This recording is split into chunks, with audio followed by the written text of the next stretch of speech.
The deep freeze is impacting firefighters' efforts at a CVS in Kentwood tonight. A fire broke out there at that pharmacy about 5:30 on Eastern Avenue.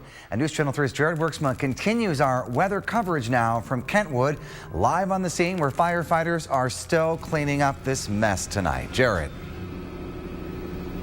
Yeah, Andy, crews are going to be out here for a couple of hours to come to make sure this fire doesn't reignite. Luckily, everybody did get out safely, and right now the Kentwood Fire Department is saying that the fire started somewhere in the pharmacy. The exact cause still under investigation, but you know, the bitter cold out here, it is really just amazing. We've seen this several times in the last couple of days. Firefighters having to contend with these temperatures. They're being hit by their own water coming from their hoses. It's getting blown back onto them. They come out covered in icicles. And take a look at this. You can see one of the hoses that's going right by us right here. If we can actually turn around, as weird as that's going to be for my photographer right now, this goes about 500 feet back the other direction. When they first got here, they responded rapidly, but they actually had to find the fire hydrant first that was buried under a few feet of snow, we're told.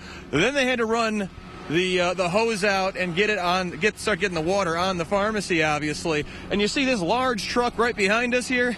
It looks kind of like an ambulance. It's a very large fire vehicle. That's one of the vehicles they've actually been using to try and keep these guys warm as they work in shifts to try and contain this large fire.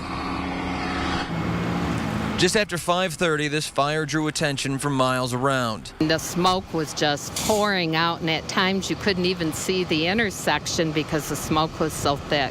Kentwood Fire responded within minutes, but weather added precious seconds to throwing water to flame. And we have equipment problems that happen with air bottles that freeze up, and all of our hose lines have to have the nozzles cracked open so they don't freeze as well. Kentwood's deputy chief says in some cases the problems are life-threatening when it affects firefighters' oxygen tanks. Moisture forms on the valves and regulators, and then they freeze. One of the many reasons sub-zero temps require extra bodies to fight a fire like this one.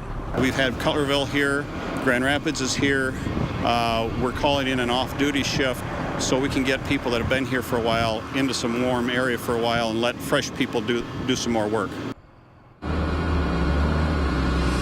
And they've been doing that since about 5:30 when they got here on scene, starting to fight the fire. From this perspective, you can see a little bit better what's going on still. You can see the back of the building there, just the roof destroyed. Whether or not the building is destroyed is still up in the air, but once again, Kentwood Fire says that they will be out here for a couple more hours at least, making sure that everything is under control, that this fire will not reignite. And obviously, they are still contending with these bitter cold temperatures, trying to keep their guys warm, working them in shifts.